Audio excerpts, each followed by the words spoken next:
नमस्कार दोस्तों, NS Ruby classes में आपका स्वागत है। हम लोग पिछले वीडियो में धार्मिक सुधार आंदोलन को लेकर चर्चा किए थे, जिसमें आप दयानंद सरस्वती, राजा राम मोहन राय जी को देखे थे। आज हम लोग विवेकानंद के बारे में जानेंगे। चलिए तो हम लोग जानते हैं इनके जीवन के बारे में और इनका क्या योगदान रहा धार्मिक सुधार आंदोलन को लेकर। ठीक है, चलिए विवेकानंद के बारे में जानेंगे। तो विवेकानंद का जो ओरिजिनल नाम है वो नरेंद्र दत्त था। इनके बचपन का नाम जो है नरेंद्र दत्त था। ठीक है, और स्वामी विवेकानंद इनका नाम तब पड़ा जब राजस्थान के महाराजा कुंवर अजीत राजा सिंह से मिलते हैं। कुंवर राजा अजीत सिंह से, ठीक है, कुंवर अजीत राजा सिंह हैं। ठीक है, इनसे मिलते हैं तो इनको महसूस होता है कि कहीं न कहीं ये बहुत विवेकपूर्ण आदमी है, तो इनका नाम में बदलाव आना चाहिए और एक सुझाव देते हैं कि आपका नाम तो विवेकानंद होना चाहिए था। तो ये अपना नाम बदलकर विवेकानंद रख लेते हैं और इनका नाम हो जाता है इस प्रकार से स्वामी विवेकानंद। ठीक है, इनके बारे में जानेंगे। इनका जन्म जो है 12 जनवरी 1863 में कलकत्ता में हुआ। 12 जनवरी 1863 में कोलकाता में हुआ और इनका जो है 12 जनवरी को युवा दिवस के रूप में हम लोग मनाते हैं। इनके जन्म दिवस पर युवा दिवस। लेकिन आप सोचिएगा कि इन्हीं के जन्मदिन पर युवा दिवस क्यों? युवा दिवस इनके ही जन्मदिन पर इसलिए मनाया जाता है क्योंकि ये युवाओं को संदेश दिए और इनका मानना था कि हम युवा अवस्था में ही किसी का सेवा कर सकते हैं और आत्मविश्वास को लेकर बातचीत किए कि सारा शक्ति अपने अंदर है। ठीक है, और हम युवा अवस्था में ही किसी चीज़ का खोज कर सकते हैं, किसी का सेवा कर सकते हैं। ठीक है, और अपने आप पर विश्वास कर सकते हैं और सारा शक्ति अपने अंदर है। मतलब शक्ति, आत्मविश्वास और सेवा को लेकर बात किए थे और युवाओं को संदेश दिए, प्रेरित किए कि आप सेवा कीजिए और अपने ऊपर विश्वास कीजिए। ठीक है, इसलिए इन्हीं के नाम पर युवा दिवस के रूप में हम लोग 12 जनवरी को मनाते हैं। ठीक है, याद रखिएगा 12 फरवरी को दयानंद जी का जन्म है, दयानंद सरस्वती जी का, और यहाँ विवेकानंद है, तो दोनों में कंफ्यूज नहीं होना है। 12 जनवरी और 12 फरवरी। फरवरी में दयानंद सरस्वती जी का जन्म है और यहाँ पर है जनवरी। तो 12 जनवरी को युवा दिवस के रूप में क्यों मनाते हैं? क्योंकि ये युवाओं को, और इन्हीं का एक लाइन है बहुत अच्छा कि तब तक नहीं रुकिए जब तक कि आप अपने लक्ष्य की प्राप्ति ना कर लें। ठीक है, इन्हीं का अच्छा लाइन रहा है और युवाओं को संदेश दिए शक्ति, आत्मविश्वास और सेवा को लेकर। ऐसे भी हम लोग युवा अवस्था में ही दुनिया के कोई भी काम कर सकते हैं और सारा काम करने का क्षमता अपने अंदर होता है, ऐसा स्वामी जी बोलते थे। चलिए आगे हम लोग जानते हैं। ये अपने गुरु रामकृष्ण परमहंस से मिलते हैं। इनके गुरु जो थे रामकृष्ण परमहंस। ऐसा कहावत है, पता नहीं सच है, कि बचपन में ही इनको पहचान लिए थे इनके गुरु कि यही वो बंदा है जो आगे चल के इतना बड़ा मिशन की स्थापना करेंगे, रामकृष्ण मिशन की स्थापना, तो और इतना बड़ा स्तर पर प्रचार करेंगे, विदेश जाएंगे। तो ऐसा बचपन में ही पहचान लिया गया था। ठीक है, आप थोड़ा सा इसको कहावत मान के चलिए। 1893 में देखेंगे तो प्रथम विश्व इनके अगर थोड़ा सा हम भारत को लेकर बातचीत करेंगे तो ये सन्यासी सत्य की खोज में निकल चुके थे और इनके पिता के देहांत के बाद आर्थिक स्थिति इनका बहुत ज़्यादा ख़राब हो गया था। इस वजह से कभी कभी इनको भूखा भी रहना पड़ता था और धन को संग्रहित करने में इनको बहुत ज़्यादा दिक्कत हुआ भारत में। क्योंकि इसलिए इनको दिक्कत हुआ क्योंकि ये एक सन्यासी थे और पढ़े लिखे होने के बावजूद भी इनको जॉब नहीं मिलता था और इस सत्य के खोज में भटक रहे थे और काफ़ी टाइम तो इनको ये जानने में लग गया कि सच क्या है। ठीक है, और बाकी ईश्वर क्या है, बहुत चीज़ इनके मन में प्रश्न था और ये अपने गुरु से मिलते हैं, परमहंस जी से, रामकृष्ण परमहंस जी से। तो इनके सारे सवालों का जवाब मिलता है, लेकिन फिर भी ये भटक कर पूरा दुनिया का चक्कर लगा के घूम कर और बहुत सारा ज्ञान का प्राप्ति करते हैं। और कोई भी, जितने भी आपको दार्शनिक दिख रहे हैं, चाहे कोई भी महापुरुष, चाहे विद्वान आदमी आपके सामने दिखते हैं, तो कहीं ना कहीं वो पूरा दुनिया का भ्रमण करते हैं, यात्रा करते हैं और यात्रा से ही हम चाहे आप ज़्यादा ज्ञानवान हो सकते हैं। तो इसलिए ये यात्रा करते थे और कभी कभी तो इनको खाना भी नहीं मिलता था, कुछ ही खा के आराम से पूरी दुनिया में घूमते थे और बहुत इनको, ठीक है, कष्ट काटना पड़ा धन को संग्रहित करने में। क्यों? क्योंकि यहाँ की हिंदू संस्था जो था इनका विरोध करता था। क्यों? क्योंकि ये आधुनिकता का बात करते थे, ठीक है, आधुनिकता का बात करते थे और आधुनिक चीज़ों को शामिल करना चाहते थे, ठीक है। और यही वजह रहा कि इनके जो यहीं के संस्थान था, हिंदू मतलब जो संस्था सब था वो इनका विरोध करता था और इनको उस समय बहुत परेशानी हुआ धन को एकत्रित करने में, क्योंकि कोई भी संस्था बनाना है आपको, इनका मानना था कि हम एक ऐसा संस्था बनाएं जहां हम गरीबों को स्कूल में हर तरह से हम मदद कर पाएँ, ठीक है। जैसे बाढ़ आ गया तो उसमें मदद करने के लिए, धर्म में सुधार के लिए, बहुत सारा शिक्षा को लेकर, तो इन सारे क्षेत्रों में काम करने के लिए एक किसी भी आदमी को एक संस्था की आवश्यकता होता है और संस्था को स्थापित करने के लिए पैसे की ज़रूरत होता है। और ये इनको पैसा को लेकर बहुत दिक्कत आया, क्योंकि यहाँ के जो भारतीय थे वही इनका विरोध करते थे, इनका समर्थन नहीं करते थे।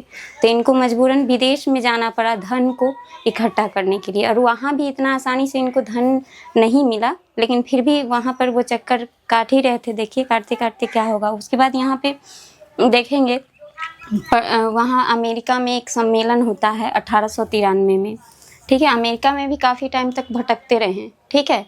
तो इनको एक महिला बताती है कि आप जाइए, यहाँ पे धर्म सम्मेलन होता है, आप अपनी बातों को रखिएगा, ठीक है। तो वहाँ पे जाते हैं, ये प्रथम विश्व धर्म सम्मेलन हो रहा होता है।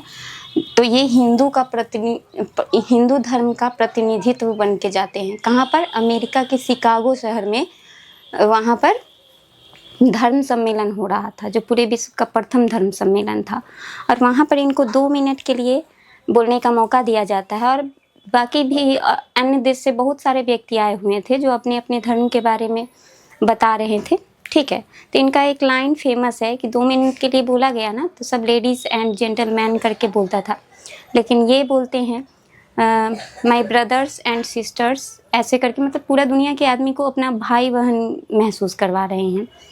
तो सबको एकदम अपनापन सा लगा और इनका ये वर्ड्स फेमस हो गया कि brothers and sister of America, मतलब मेरे अमेरिका के भाई एवं बहनों, ऐसे करके बोलते हैं। वहाँ सब लेडीज़ एंड जेंटलमैन, तो बिल्कुल अलग सा वर्ड बोले, क्योंकि बाकी बहुत सारा आदमी आके वहाँ पे एक ही तरह का प्रवचन दिए जा रहा था, इनका अलग सा था। और फिर एक और बात फेमस है इनका कि किताब सामने रख लेते हैं, ये जाते हैं और सबसे पहले किताब अपना रखते हैं। गीता का प्रचार करते थे ना, अपने उपनिषद, वेदांत और गीता को लेकर ये प्रचार कर रहे थे। तो वहाँ पे जाते हैं तो ये अपना धार्मिक ग्रंथ एकदम सामने रखते हैं और भी सारा देश का आदमी अपना अपना धार्मिक पुस्तक लेके आया हुए था, तो वो सब ऊपर रखते चला जाता है। इनका सबसे नीचे चला जाता है इनका बुक, जाहिर सी बात है चला ही जाएगा, सबसे फर्स्ट में रखा हो उसका सबसे नीचे। तो एक मतलब मंदबुद्धि टाइप का आदमी बोलता है कि तुम देखो, तुम लोग का कोई औकात नहीं है। और ऐसे भी जो यूरोपियंस थे ना, उनके सामने इंडियंस का उतना कोई ई नहीं था, वैल्यू नहीं था, और वो सब मानता था कि ये सब अनपढ़ गवार, इन लोग को कोई बुद्धि नहीं रहता है, ठीक है। इसलिए इस आधार पर वो उसको ये करते हुए बोलता है कि देखो तुम्हारा यही औकात है, देखो तुम्हारा पुस्तक एकदम सबसे नीचे है। तो ये सोचने का अलग अलग नज़रिया है। तो फिर वो वही बात बोलते हैं कि नहीं, ऐसा नहीं है, नीचे है, सब धर्म का निचोड़ उसमें है ना, जो ऊपर से नीचे तक जो थकियाया हुआ, उस सारा धर्म का जो पुस्तक है ना, उसका निचोड़ सबसे निचला वाला पुस्तक में है, ठीक है। तो ये थोड़ा सा रोमांटिक बात था, लेकिन हम लोग ये सब चीज़ सुनना चाहते हैं जो थोड़ा सा अलग सा दिखे, लेकिन उनके संघर्षों को हम लोग भूल जाते हैं कि हम लोग उनको भारत में दर्द और दुख के सिवा कुछ दिए ही नहीं, है ना। और इसी वजह से उनको धन को इकट्ठा करने के लिए विदेश में जाना पड़ा, और वहाँ भी वो कितना चक्कर लगाएं। आप खुद सोचिए, जब भारतीय उनका अपना नहीं है, जिस धर्म को लेकर यहाँ के लोग वही उसी धर्म से रिलेटेड है, वो मदद नहीं किए, तो बाहर के लोग कैसे मदद करेंगे। वहाँ भी इनको कितना संघर्ष करना पड़ा, और फिर जाके यही जो लाइन देखे वो फेमस हुआ, और फिर अखबार वगैरह में इनका छपा और इनको माना गया कि पूरब के अच्छे दार्शनिक में से एक हैं, ठीक है। इनको पूरब का दार्शनिक कहा गया और पूरा दुनिया उस वक्त माना ही बात कि हाँ, पूरब के देश, पूरब के लोग भी क्या होते हैं, शिक्षित होते हैं और दार्शनिक कहे जा सकते हैं। ठीक है, तो इनको पूरब का दार्शनिक कहा गया। और उस समय अखबार वगैरह में इनका आता है कि विदेश में जाके अपना एकदम प्रवचन देकर आए हैं। ठीक है, तो देखो ज़िंदगी किसी को 1-2 मिनट बोलने का मौका देता है और उसी में आदमी पहचान लेता है कौन क्या है। फिर दूसरा धर्म सम्मेलन 1900 में पेरिस में होता है। ठीक है, और इसमें भी शामिल होते हैं। ठीक है, उसके बाद हम इनको पता है तूफानी भ्रमण करने वाला सन्यासी बोला जाता है। ये सोचते नहीं थे, है ना। अभी तो हम बताएं कि पिताजी के मृत्यु के बाद आर्थिक तंगी था, पैसा को लेकर इनको बहुत दिक्कत हुआ, फिर भी ये घूमते जरूर थे। हम लोग क्या भूल गए हैं, घूमना भूल गए हैं। हमसे तो पूछेगी तो हमको समझ में आ रहा है कि हम सबसे बड़ा गलती कुछ करते थे तो नहीं घूम कर करते थे। आज हमको ऐसा लग रहा है कि घूमना जीवन का सबसे महत्वपूर्ण हिस्सा में से एक होना चाहिए और घूमना ज़रूरी है, आपके नॉलेज का हिस्सा है वो। चलिए 1896 का बात करेंगे तो न्यूयॉर्क में वेदांत सोसाइटी की स्थापना करते हैं। और कैलिफोर्निया, ये दोनों अमेरिका में ही हैं। ये अमेरिका जा चुके हैं, जहां आप शिकागो में देख रहे हैं कि वहां पे अपना भाषण दिए हैं। और अमेरिका के ही शहर न्यूयॉर्क और कैलिफोर्निया में शांति आश्रम की स्थापना करते हैं और न्यूयॉर्क में वेदांत सोसाइटी की स्थापना करते हैं। ठीक है, 1897 में, 96 के बाद एक साल 97 यहाँ इंडिया में आते हैं। और इंडिया में यहाँ पे क्या करते हैं, रामकृष्ण मिशन की स्थापना। आपको तो पहले ही बताए हैं कि इनको एक संस्था की ज़रूरत था, जो कब आके पूरा हो रहा है, 97 में आके पूरा हो रहा है। 1897 में रामकृष्ण मिशन के, इनके गुरु का नाम क्या था, रामकृष्ण था। ठीक है, रामकृष्ण परमहंस, उन्हीं के नाम पे रामकृष्ण मिशन की स्थापना करते हैं, जिसका हेडक्वार्टर बेंगलुरु और फिर बाद में जाके अल्मोड़ा में हो जाता है, जो उत्तराखंड में है। ठीक है, और फिर इनका जो है 1902 ईस्वी में कलकत्ता में देहावसान हो जाता है।